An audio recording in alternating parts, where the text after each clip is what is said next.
daily soccer podcast with the Global Sports Podcast Network. Well, that should have woken up all of you daily Newcastle listeners. You've never heard that before, have you? I hadn't heard it until a little while ago, and I must say it's a massive improvement. My name is Iain Mackay. I'm here on the Daily Newcastle, proud to be part of the Global Sports Podcast Network. Obviously, we're going to chat about the Alexander Isak situation. I was going to do a solo, but I don't have to because I have invited, and he has accepted, His Royal Highness, Mr. Nick Britten, Global Sports Podcast Network Supremo himself, and an ex-PR advisor to Derby County, no less, to come and chat to me about this Alexander Isak situation. I was a bit concerned I might just be ranting for 30 minutes, but we're going to have a proper discussion about it, and hopefully Nick can interpret some of the words from the two statements that came out last night. Nick, welcome to the podcast. Thank you very much. It feels like a long time coming in, and I've got to say, over the summer I've been itching to get involved with the Alexander Isak story, because it is an extraordinary story, whichever way you want to look at it. And there's still, one feels, a twist and a turn to happen before it's all resolved. So it's very, very good to be here, and thank you for having me on. You're very, very welcome. I do think you're right about that. I have a sneaking suspicion that by the end of the transfer window, it won't be finished. We'll go into another transfer window come Christmas, and it will all still be up for grabs and up for discussion. But we'll get onto that later on. Obviously, big news in hopefully throwing some light on what on earth's going on, because it's all been cloak and daggery. Newcastle haven't said anything about the situation apart from a very tactful Eddie Howe continuing to say that he wished that Alexander Isak was training with us. He wished he could pick him to play for Aston Villa.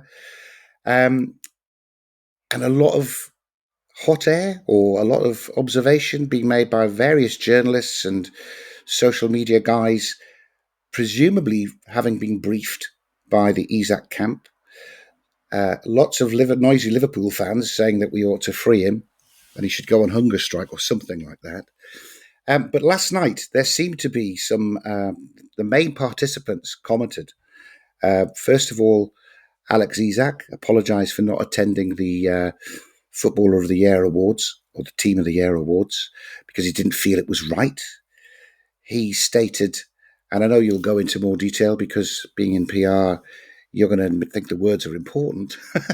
I haven't got that in front of me. But Isak said he felt that because of broken promises, the trust has been broken and it was better for both parties to move on, for there to be change. Newcastle, just before midnight, came straight back to say there's never been anybody at the club ever promised that he would be able to move this summer, to say that there's never, no one's ever said that we were clear that if there was to be a sale, there were two very clear conditions that had to be met, none of which have been, and they didn't foresee that any of those conditions would be met before the end of the transfer window. And then they said, we're a great big happy family. Alex is still perhaps a little bit of a black sheep of that happy family, but we're here for you, son, once you've finished your tantrum, to be welcomed back into the bosom of your loving brothers and sisters. I think I've paraphrased that. Broadly summed up very, very well, yes. So, what should I say? Pick the bones out of that. First of all, what is the outsider's view of this situation that's going on? I feel that we are very close to it to be able to have any sort of objective view to it. And I mean, I am far more objective about it than either Nick or Joe or Kev. They are varying between letting him rot in the reserves for 3 years and actually transporting him to Australia and never letting him come back. But that's where we are. But we're very pro Newcastle. What does it look like from the outside, Nick? Well, I'm well aware of how the Newcastle fans feel about this. I listen to your podcast every day, often with the phone quite a long way away from my ears. It's an interesting... I mean, look, this is not the first time a player's gone on strike. It's not the first time a player's down tools, and it won't be the last time. But this has seemed to have been dragged on for a long time, and it's an unusual story, an unusual situation, made more so by just the behaviour of the player himself, because something's happened, isn't it? Something's happened at the back end of the season where Isak has felt, right, that's it. I'm due a move out of here, and therefore I'm going to get it. And if you think back to that time when Newcastle travelled to Celtic, and he had a bit of an injury and he wasn't going to play and all that, but then he suddenly got dispatched back to St James's Park and then didn't go on the tour to South Korea, and then he's training with his former teammates and he's training on his own. He obviously feels incredibly aggrieved at something. Now, he has made reference in this statement to promises being made.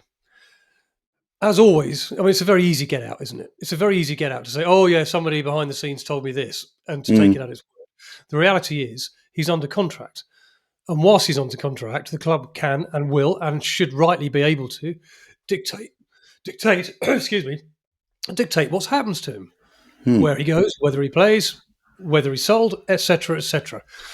So we had this kind of all this drama at the start of the season, and we kind of expected it, I think, to be sort of sorted out quite quickly. I don't think anybody would have expected it to be rumbling on into the last week of the transfer window with this impasse still very much in place, where Isak isn't training with a club, so he's training on his own. Newcastle are just saying, well, we're waiting to see what you're doing, and we're waiting to see what Liverpool are doing. Liverpool are saying, well, we're waiting to sort of see what happens, in our business, and we might put in another bid and we might not.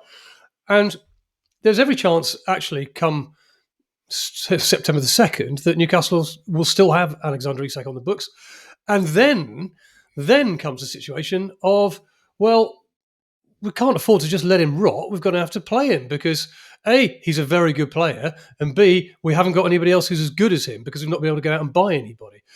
And what happens then, and we have seen it before, is that he's going to have to, he's got a choice, isn't he? He either really, really doubles down and literally goes on strike, in which case you've got potential legal recourse and it'll get very, very, very messy, or he does what he should do, and in fact what he should have done quite a long time ago, which is apologise for his toys being thrown out of the pram, get his head down, work hard, play for Newcastle and see what happens. Because that's what's happening elsewhere. I mean, think of the, if you look down to South London, look at Eberechi Eze, who's been linked with a move to Spurs for a long time. And he's been playing for Palace, played at the weekend. He's due to play tomorrow night in the Europa Conference League, if he's still a Palace player. But the deal with Tottenham has always kind of been going through. But he's behaved in a completely opposite way to somebody like Isak. Now, my opinion of this is fairly straightforward, and it is this. The club, to all intents and purposes, owns him. They own his registration. He's under contract, which he signed. He was very happy to sign that contract, and therefore he must abide by the terms of that contract unless it is agreed by both parties that something changes, i.e. he either gets a new contract with a wage rise or he's sold. But if one party doesn't agree to that, the other one can't simply say, well, I just want to go my own way. And interestingly, sorry to interrupt there, Nick. I do think that that is the promise that was broken. I think when Amanda Staveley was there, she'd said he would get a new contract, he'd get a big pay rise. I mean, we value him at 150 million, but we're paying him like a guy who's worth about 45 or 50 million. Unfortunately, she left, and Paul Mitchell coming in, who was quite offhand and ruffled a few feathers apparently, had looked last year, seen he still had 4 years of his contract, and simply dismissed, you've got 4 years left on your contract, you don't need your contract looking at. I can imagine that would be a bit of a sickener. And I know we're saying Alexander Isak is a fantastic player. However, he was rubbish at the start of the season. He was fantastic in that middle section. He wasn't very good for the last 10 games. We were saying, oh, well, they're having to play him, but he's carrying a groin injury. He wasn't. This was obviously starting to fester and come back up again. And he'd done his bit. He'd won us the cup. Perhaps wasn't keen that we qualified for the Champions League because that might have been one of the things that was promised that would get him his move. I don't know. It's all speculation, and I'm just adding to it now. Even in that case, Iain, even in that case, that's life, isn't it? That's life. Absolutely. And it's all very well somebody saying one thing, but if they leave the business and somebody comes in and says something else and you're still under contract, well, I'm afraid you've just got to suck it up and live with it, and live with your 160 grand a week or whatever he's on, and wait for the appropriate time. Or if you are intent on moving, and if you are intent on trying to force a move, do it in the right way. And part of the problem, I think, and one of the reasons Newcastle have quite rightly dug their heels in on this, is because of the way he's gone about it. They are not going to support a player moving away if he's going to down tools, go on strike, make it as difficult as you can for the coaches, make it as difficult as you can for the players, the supporters, the business in general. They're not going to do that. Well, if it is the case that he's been promised to move away, and nobody really knows that because nobody's seen any evidence of that. We've only got Isak's word for that. If that's the case, well, okay, but then go about it in the right way. And if the move doesn't happen this summer, look at there's precedents. Look at Harry Kane. Look at the Harry Kane situation at Tottenham. He says he was promised to move a couple of times, and Daniel Levy dug his heels in and said no, not this year. And then they got to a stage where essentially it said, right, okay, stay with us for this year, and we'll let you go next year. And Kane got his head down. He scored a shed load of goals for Tottenham, and he got his move. That's the way to do it. That's the way to behave properly. And I think if Isak had done that at the start, then Newcastle might have been more willing to support him in his move away this summer, depending on, of course, whether it suited the business and they could get players in to replace him, or B, at least put something down a little bit firmer, which would have said, okay, well, look, this is all a bit late in the day. Stay with us for this year and we'll get down a written agreement that you can leave, next year. But none of those things are happening. What I'm really interested in is whether Liverpool are now looking at him going, is he the sort of character we want in the building? Yeah, that's that's to be seen, isn't it? What I was going to say was that we do not begrudge Alex Isak wanting to better himself. We have a long and happy history of selling our best players to Liverpool, in fact. I'm thinking of Peter Beardsley, earlier than that, Terry McDermott and Alan Kennedy, Jose Enrique, Andy Carroll. They've all been sold to Liverpool. They all remain, to a different extent, heroes at Newcastle. I know one or two of them came back, but some of them didn't, and they're still heroes at Newcastle because they did it the right way. This is the wrong way.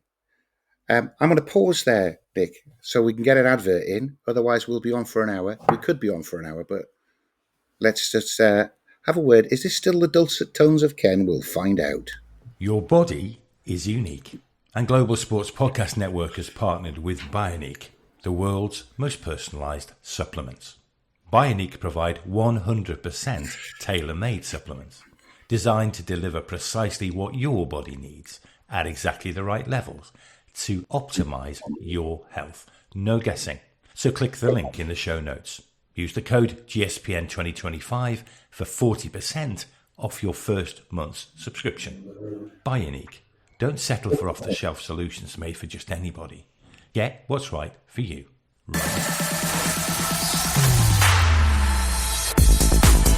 Your daily soccer podcast with the Global Sports Podcast Network. It's shorter, so it's got to be played more regularly. It's shorter. I like it. It's great. Yeah, I love it. And back to part two. It was Ken's reading of the Bioniq ad that makes me want to go and have a shower every time I want to hear it. The other broken promise, of course, if they have talked, and he's told them this at the start of the season, Howe would have said, Alec, of course you can go if you want to go. We're really pleased that you're here and that you're here for this season. Let's be good this season and see what it's like next year. What'll have to happen is that we're going to need a replacement for you, and they're going to have to pay the right amount for you, which are these conditions. Now, Newcastle's statement, they say they haven't had anybody promise anything like that anyway.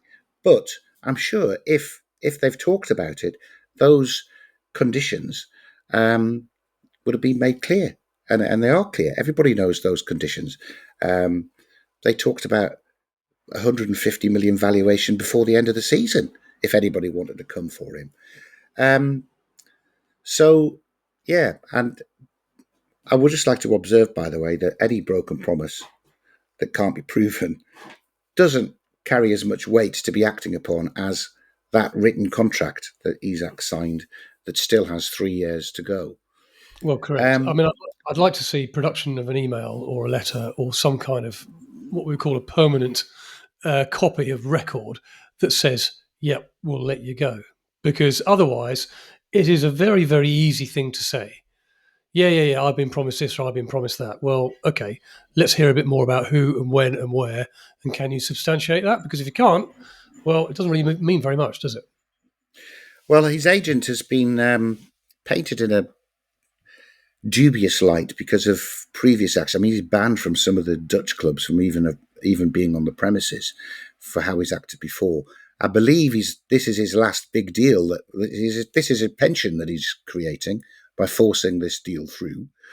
And if he hasn't logged a discussion where that promise has been made, then that's on him. But 3 years earlier, he's negotiated a contract that doesn't have a release clause in it. That's on him too. Now, I know Isak is his own man and he's made these decisions himself, and that's why there's a lot of personal vitriol towards the chap from the Newcastle fans. But I do think a large slice of it is going to be the advice that he's had from this chap.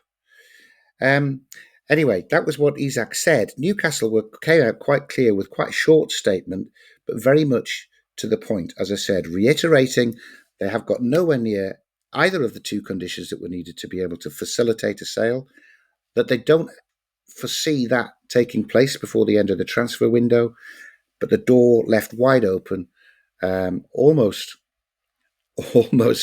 talking to him like he's a child that's going to come to the end of his tantrum eventually, and his loving family would welcome him back with open arms. Now, those two statements that were issued, there must be some football PR spin. Have we got everything that we need out of those, Nick, or is there something else that we could possibly be reading into those? Well, if you look at the Isak statement to start with, that was quite clear in terms of what he felt. He feels he's kept quiet long enough. The timing last night was the right time to come out of it because he was involved, with the PFA awards, etc. And he's played the card that a lot of players play in these situations. We've seen it before. This is not new news. I've kept quiet for a long time whilst others have spoken. So essentially putting it out there that everybody's had their say, and therefore by association with those words, half of it isn't true. I'm the only person who knows the real truth in all of that, is what sits behind a sentence like that. He then goes on to say promises. The reality is, that's an interesting phrase, the reality is promises were made. The club has known my position for a long time. And to act now as if these issues are only emerging is misleading. Now, again, okay, but at what level have you had those conversations? And we've talked about it a moment ago. What proof have you got? What is a snatched conversation in a corridor? What does it mean to two different parties? To Newcastle, does it mean, yeah, okay, we kind of know where he's at? Whereas to Isak, it means this is an absolutely sworn affidavit in my mind that I'll be gone at the end of the season and they'll sell me to a better club. So it's just smoke and mirrors in terms of how different parties interpret these things without any kind of proof one way or the other. So when promises are broken, trust is lost, the relationship can continue. Now, when I heard him say this, the promises are broken and trust is lost, I took that to mean, well, I haven't got my own way, so I'm not very happy. That's kind of what I took from that. It is a little bit. Why change in the best interests of everyone, not just for myself? So he's having a dig there. Who's he having a dig there at the club, at the sub? What's he trying to say? Why change in the best interests of everyone? Is he saying to Newcastle, well, you've got to pack up your lying and you've got to pack up, trying to stitch me up? It's a very odd thing to end on. Well, I like the double-edged sword that he's not realised that he's slicing his own throat with when he says about pretending that this news has only recently emerged is disingenuous, because 150 million offer, replacement already bought, that's not just recently emerged. Those conditions of how he could be sold have been well established for a long, long time. And Liverpool offered 110. That's a way off. And obviously, not only have we not got a replacement for Isak in, and it's not for the want of trying, of course. It well documents how many strikers we've gone for who we've turned down. And by the way, if Liverpool really want Isak, what are they doing coming in at the 11th hour and pinching Ekitike when we're about to sign him? That just doesn't make any sense whatsoever. I mean, that's probably what's really annoyed Isak. You know, his deal was there. And then it's Liverpool that got in and picked Ekitike. You know, they then say, oh, yeah, well, we still need another striker. And I know they do. They've sold Diaz and Nunez and, of course, tragically lost Jota. They do need another striker. But I don't know if they need to spend another, 100 million plus on another striker. Anyway, apparently went sniffing after Wissa last week, which is... Again, it's crazy. It's amazing. Don't really know what is going on. I've lost my thread a little bit there, Nick. I do apologise. Well, that's okay. I mean, we had Isak's statement, then we had Newcastle's statement very, very quickly released. I'll tell you what, that was a very interesting move in itself. That the club put out a statement so quickly, isn't it? You don't often see that. It might be the next day or the day after. To release a statement within a matter of minutes, almost an hour or so, tells you, I think. It tells you where Newcastle's head is at with all of this. They're not prepared to be mucked around anymore. They're not prepared to sit and listen and hear all the stuff that's being talked about them, or allow, more importantly, Alexander Isak to really grab hold of this narrative. So they shut all this down very, very quickly. I thought their statement was pretty hard line. I thought it was very interesting. I thought it was a good statement. And if you look at it sort of line by line, if you like, they nail it in the first sentence. He's under contract and nobody's ever said he can leave. Simple as that. Simple as that. So, okay, what they're saying there, Alexander Isak, okay, you want to tell us that people have said you can leave? Well, come on, do your best. Tell us. Show us the proof. Because as far as we're concerned, there's no proof whatsoever. We've listened to their views. We've listened to their wishes. So they've kind of opened the door in terms of, we've spoken to him and we've told him where we're at. We understand where you're at, etc., and that is, as you've referred to earlier on, Iain, these conditions being met. Now, the really interesting line is the third line here, where it says, "We do not foresee," and foresee is the fascinating word in this. We do not foresee those conditions being met. Now, that throws the ball very clearly back into Liverpool's court to say, well, we're not accepting this deal and we don't think you're going to come forward. So if you want him, you're going to have to come and meet our valuation. And it's telling Isak that, well, okay, that means you're going to stay a Newcastle player. Absolutely. And it throws the ball back into his court in terms of, well, it's going to be up to him how he reacts to this. And we'll come to that in just a moment. And then it finishes, proud football club, proud traditions, etc. Excuse me. And then Alex remains a part of our family and will be welcome back when he's ready to rejoin his teammates, which I thought was a great way to end it, because it was just right. You know what? Let's put all this crap behind us. We all know where this is going. We all know where this is going to end. You might as well stop all of this nonsense and come back, and we're ready for you. Equally, that last sentence could easily be, well, we have to say that, because if we don't say that and we don't make it clear that we are prepared to hang on to him, it might just encourage Liverpool to keep throwing in low ball offers at us. So I think a lot of that statement was based around saying to Liverpool, we'll sell him to you, but we're not mucking around. So stop your nonsense. If you want him, pay him what we're asking, and we'll give him to you. I think that's right. Now, I think that's clear that Newcastle are resolute in getting full value. As they should be. Probably also, there's still 10 days in the window, and they did bring two players in last week, so they probably still hold out hope of getting two strikers in if Wissa finally comes. But Isak sounds as though he's going to be digging his heels in and it's going to be a problem. However, I think there's something in his statement which leaves the door open as well.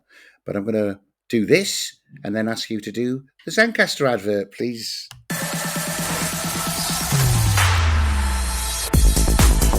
Your daily soccer podcast with the Global Sports Podcast Network.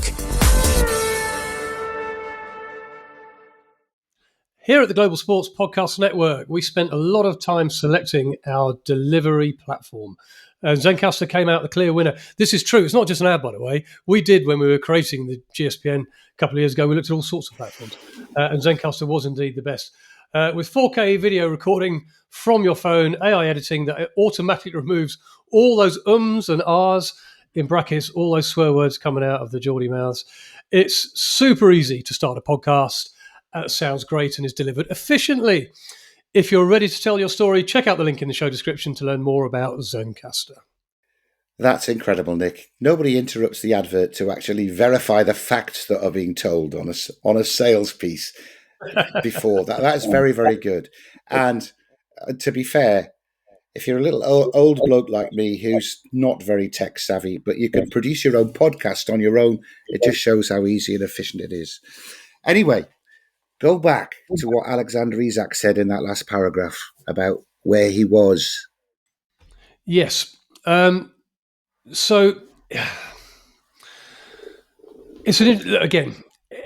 I wonder what is. I'd like to get inside his head a little bit here and think about what he's thinking, because he's assumed. Okay, he assumed that by now he'd be a Liverpool player. If you think back 2 months ago, end of the season, he assumed by now he would be a Liverpool player. These things, you don't just go on strike if you don't know that a team wants to sign you or a club wants to sign you. You don't do it in the hope that something might come along. You do it because you've had firm promises from the buying club that they're going to go in from. So his last sentence was, look, when promises are broken, trust is lost, the relationship can't continue. That's where things are for me right now. And it's those words right now which I think are interesting, because football can change and attitudes change. I remember back in the day, Pierre Van Hooijdonk went on strike at Nottingham Forest, and he was burning effigies and all this kind of stuff was going on. And then he didn't get his move.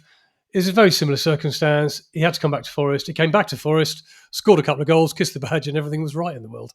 And that can happen in football. And I can see a way back for Isak here. It shouldn't be easy for him, and he has to understand the situation that he has caused by his own behaviour and the effect that has had on his teammates, on the supporters, on the manager, etc., etc. But if he decides that what's right, where things are for him right now, aren't where things are for him right now on September the 2nd when he wakes up in the transfer window, absolutely, then there is an opportunity here. And I can see a situation if Isak finally sees sense, and it will take him to change his attitude on this and see sense, where he does come back to Newcastle. Newcastle might well need him, because let's face it, if the season started right now, you guys are struggling up front, and we saw that in the opening game against Villa. Lots of chances created, nothing put in the back of the net. You've got the ammunition, you've got the wide guys coming in. You've made some very astute signings, I have to say. I like Jacob Ramsey. I think it's a very clever signing. Alanga will do a good job for you. He was needed. I'm very keen, by the way, sorry, I'm digressing, but I'm very keen on the young lad you brought in from South Korea, who I did a little bit about on the Road to World Cup 26 podcast that I do every week. Quick plug for that. Global Sports Podcast Network, Road to World Cup 26, out every Friday. And when we looked at South Korea a few weeks ago, and I did a little thing on him, I had a look into him because I knew he was on his way to St. James's. He's very, very highly regarded in South Korea. Very highly regarded. They think he's going to be a superstar. He's still with the first team. Yeah. He made 2 or 3 really good cameos, not just in Korea. Did he come on? He started against Espanyol, and he played for an hour, and he looked really good. Yeah, so I hope we hang on to him as well. I hope so. But with him and Alanga and Gordon and Barnes, you've got the ammunition. Well, we definitely need a striker, and I don't know if I've already said, but with Wilson going, we are desperate to get Wissa signed up. We made a 40 million bid today, 35 plus 5, and that's already been rejected. So Brentford playing hardball the same way as we would, I guess, if we were being lowballed by Liverpool for Isak. It's the same. I can't blame them. It's frustrating. It is It's the same kind of thing. frustrating, but I can't blame them. I'd rather go and pay the full whack for someone like Strand Larsen, or even, I can't believe I'm saying this, but he has scored a lot of goals, or even a Nicholas Jackson, in the hope that Eddie could exercise the evil spirits out of him and turn him into a half decent player. I think I'll be with you on. I'll be with you on Strand Larsen. I'll be with you on Wissa. We part company, I'm afraid. Nicholas Jackson. You're doubting I- the skills of Eddie Howe there, I think. He may be a magician, but he's not. He's not a miracle worker. Mm. Yeah. I mean, look, Wilson going. Wilson. Let's be frank about this. Wilson isn't the answer. Even if he stays, is he? No, He's no. not. I mean, you're not going to get more than a few games out of him. His pace has gone. I'm quite surprised. I'm pleased for him because I like him and he's had a great career. I'm quite surprised he got signed by a Premier League team, although it is West Ham, and so. But even if he stays, that kind of just papers over the cracks. And if you're left with Will Asula as your only kind of recognised number 9, then he's going to have the season of his life. So Wissa, if he comes through the door, and I think that will happen, I still think you need another striker. And the question then is that striker going to be Alexander Isak? Is it Alexander Isak? What do you think? From inside, I think from what Newcastle said yesterday and his right now, I think that's what's going to happen. I'm 80% sure that Isak will spend the first half of September reintegrating himself into the squad. Is there a international break at some point? Yeah, early September coming up. Early September, yeah, so first of September. I think he's there after the international break. What do you think? Well, it solely depends on Liverpool. That's it. It solely depends on Liverpool. Well, no, actually, it doesn't. It depends on Liverpool and it depends on Isak. So, scenario 1 is Liverpool cough up what Newcastle are asking, and they sell him. Scenario 2 is Liverpool don't cough up, or they walk away, or they decide to give it another few months and try again next year, what have you, or just shift their attention, as is the way with football. Isak then has a choice. He can either still down tools, or he can do the decent thing and look to support the club that pays his wages and that he's under contract to, eat humble pie, swallow his pride, and come back and do his best in a black and white shirt for the season. I mean, there are one or two randoms that could happen in there. Somebody could come in for him late in the day from Saudi, or things could happen outside of that. But the reality is either Liverpool buy him or Newcastle can't afford to have him rotting away somewhere, paying his wages and not playing for him. Well, I think the solution personally is that with Newcastle make yet another contract offer to him, because I believe he's turned down 250,000 from them. But I think we offer him a contract to let him sign that and come back into the fold. We include a release clause that kicks in next summer, so we can get his move next summer, and then he's got a clear year to knuckle down, concentrate, enhance his already good reputation, and get picked to play for Sweden at the World Cup. And that might be a way. We saw it with Morgan Gibbs-White, didn't we, earlier in the summer when his agent tried to force the move to Tottenham. He was 3/4 of the way down to White Hart Lane before Forest dug their heels in. And the next thing you know, he signed a new contract. Nottingham Forest are the great love of his life. It was all a horrible mistake and nobody meant any ill by it. And here we go again. And football supporters have long memories, but they also have short memories. And what they really want to do is see their team win on Saturday afternoon. And if Isak does come back and does start scoring goals and does propel Newcastle, into the top 4, 5, 6 of the Premier League and make an impact in Europe, well, let's face it, all will be forgiven, won't it? I think so. I think that's right. Anyway, look, Nick, we've gone over our half hour, so thank you very much indeed for joining us. That would have been a lot longer, a lot more angry, and much duller if I had done a solo. So I'm really grateful for you to respond at the 11th hour and have a sensible discussion around this.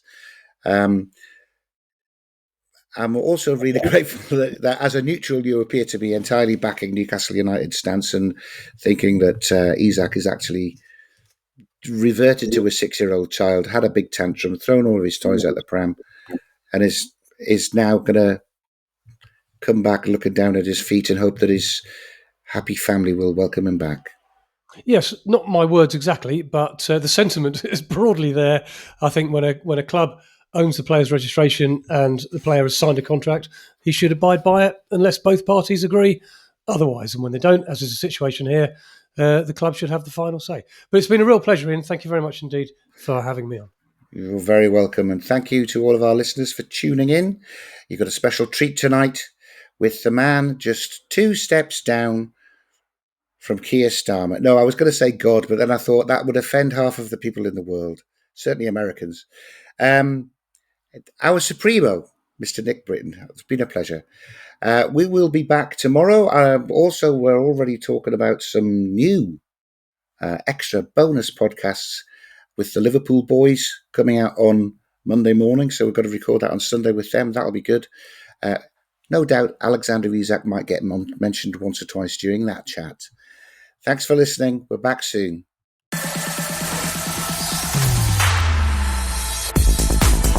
Your daily soccer podcast with the Global Sports Podcast Network.